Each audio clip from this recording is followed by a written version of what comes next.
Vamos continuar, né? Então, se eu me empolgo falando, quando eu vou ver, já passou o nosso tempo e eu ainda aqui conversando, né? O sistema só adiciona vídeo de 15 minutos, né? E eu continuo falando. Então, como eu disse, né, queridos? Então, nós estamos falando de uma atribuição, de uma perspectiva, melhor dizendo, constitucional de responsabilização na ordem objetiva dos danos causados ao meio ambiente. Né? Então, a Carta Constitucional, ela vai recepcionar essa lei, nós já vimos que é de 81, que já tratava sobre a responsabilização de forma objetiva, né? Ou seja, o poluidor é obrigado a reparar ou indenizar o dano, independente da culpa. Já estava lá no artigo, na lei 6.938/81. Então, é anterior à Constituição, então essa lei ela foi totalmente recepcionada, né? Nós já vimos que o Instituto próprio é o Instituto da Recepção.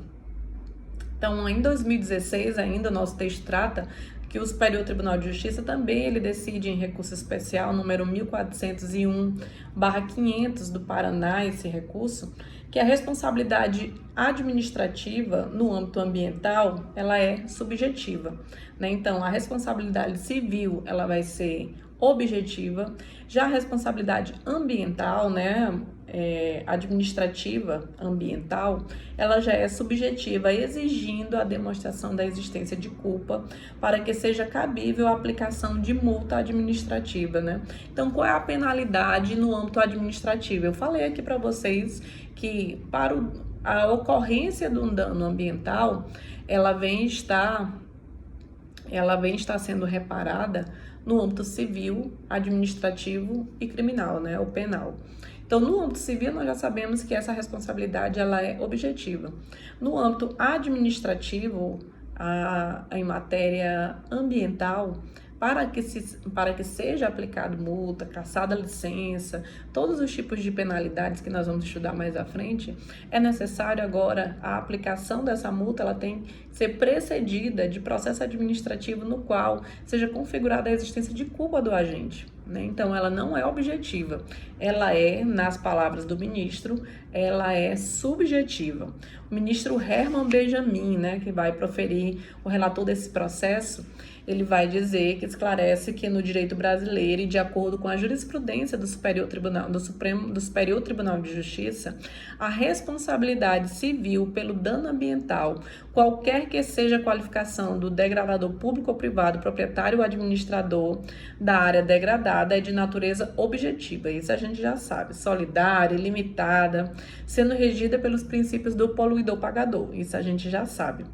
Mas no âmbito administrativo, né, nós vamos no sentido de tratando de responsabilidade administrativa ambiental, por exemplo, o terceiro, que é proprietário da carga, por não ser o efetivo causador do dano, ele vai responder subjetivamente com o proprietário, né, pela degradação ambiental causada pelo transportador, né? Então, aqui a gente já analisa por um outro viés. Então, temos sim uma análise subjetiva quando se trata de responsabilidade ambiental no âmbito administrativo. E ainda, né, ele vai ainda finalizar dizendo que a aplicação da penalidade administrativa não obedece à lógica da responsabilidade civil objetiva, a responsabilidade civil da esfera objetiva para a reparação dos danos causados, mas deve-se observar uma sistemática, obedecer à sistemática da teoria da culpabilidade, ou seja, a conduta deve ser cometida pelo alegado transgressor com a demonstração do seu elemento subjetivo. Quais são os elementos subjetivos? Vocês já sabem responder, né? Que é justamente a culpa ou o dolo, né? Ou ele age com dolo, né, com vontade, a vontade do agente é de praticar o dano, ou ele culposamente ele causa o dano e ainda assim ele tem que responder.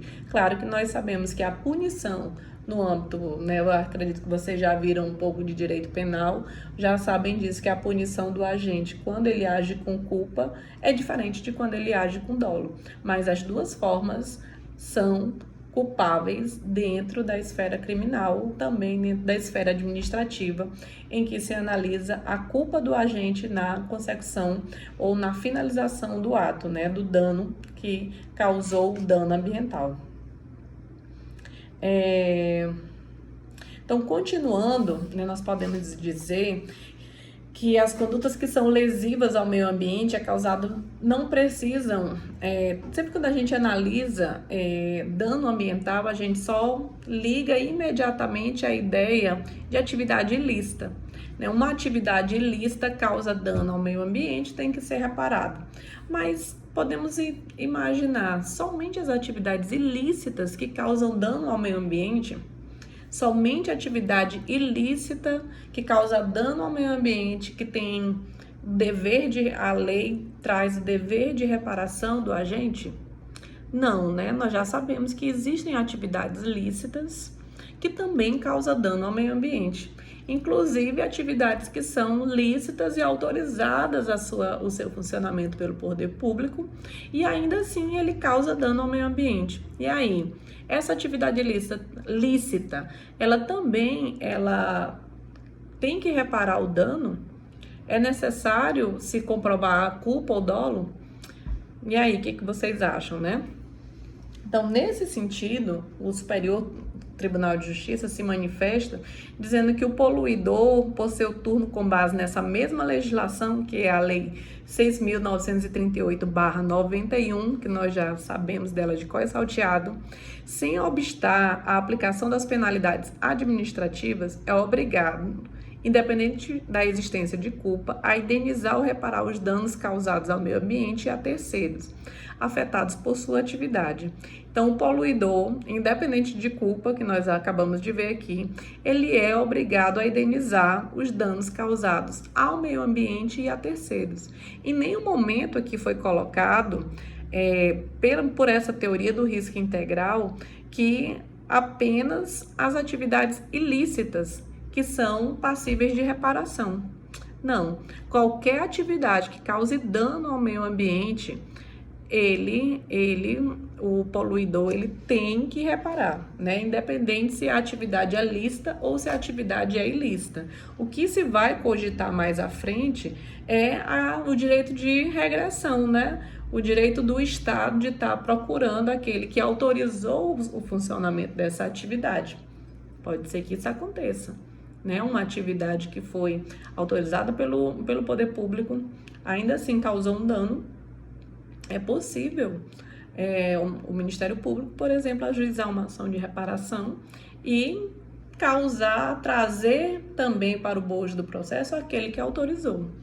É possível sim, mas a reparação do dano, ela é feita de forma integral.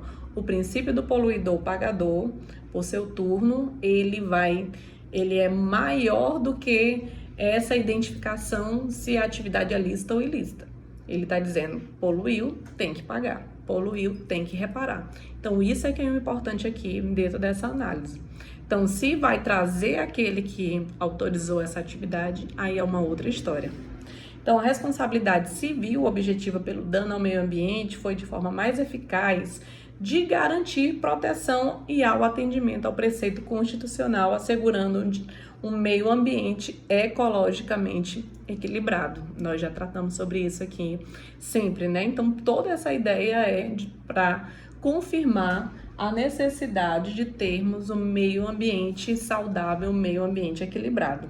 Então, essa lei 6.938/81, no seu artigo 14, no parágrafo 1º, ele já vai dizer, né, vai estar falando sobre as penalidades e o poluidor, que ele é obrigado, independentemente da existência de culpa, a indenizar ou reparar os danos causados ao meio ambiente, ou a terceiros. O Ministério Público da União e o Estado vai ter legitimidade para propor a ação de responsabilidade civil criminal por danos causados ao meio ambiente, certo? Então, nesse momento, a gente finaliza essa ideia, essa introdução do que é a reparação, a responsabilidade no âmbito civil, no âmbito administrativo. O criminal nós vamos falar um pouquinho mais adiante, mas é importante a gente estar analisando aqui nesse momento a ideia do dano ambiental, né?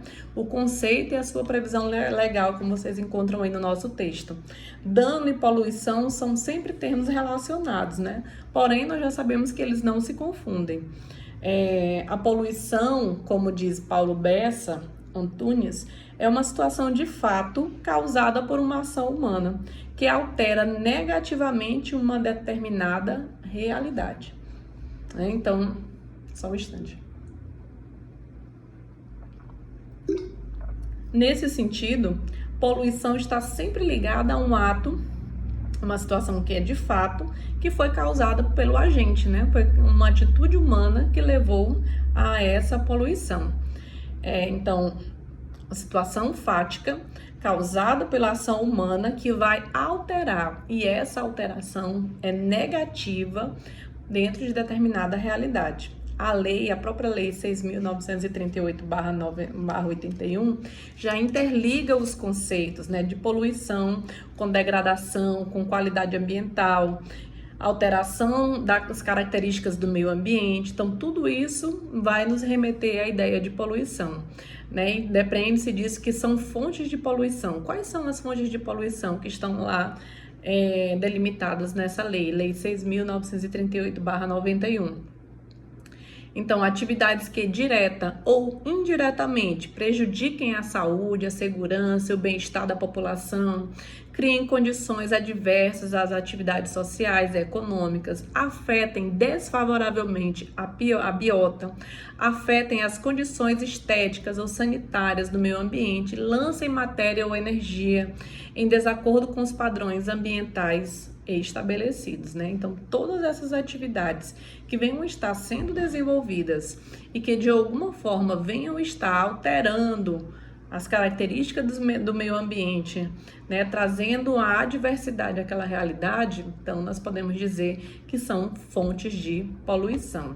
O Supremo Tribunal de Justiça decidiu que o Ministério Público tem legitimidade, né? Então, sempre que a gente tratar sobre dano ambiental, nós vamos sempre entender que o Ministério Público tem legitimidade para propor a ação. E essa ação justamente vai ser ação reparadora, que venham estar, o texto vai dizer que qualquer poluição sonora, ela que trata também, né, poluição sonora, elas também são passíveis de reparação e o Ministério Público tem legitimidade para propor a ação. E aí nós já entendemos o que é poluição, né? Causa que vai alterar negativamente determinada realidade. Qualquer ação humana, né? Situação de fato que venha a estar causada pelo homem. Então, o poluidor, por seu turno, é pessoa física ou jurídica de direito público ou privado responsável direta ou indiretamente por atividades causadoras de degradação ambiental. Então, isso que é o poluidor. Pode ser tanto pessoa física como também pessoa jurídica de direito público ou de direito privado, pode ser o próprio estado, pode ser o município, pode ser uma autarquia, responsável direta ou indiretamente por atividades causadoras de degradação ambiental.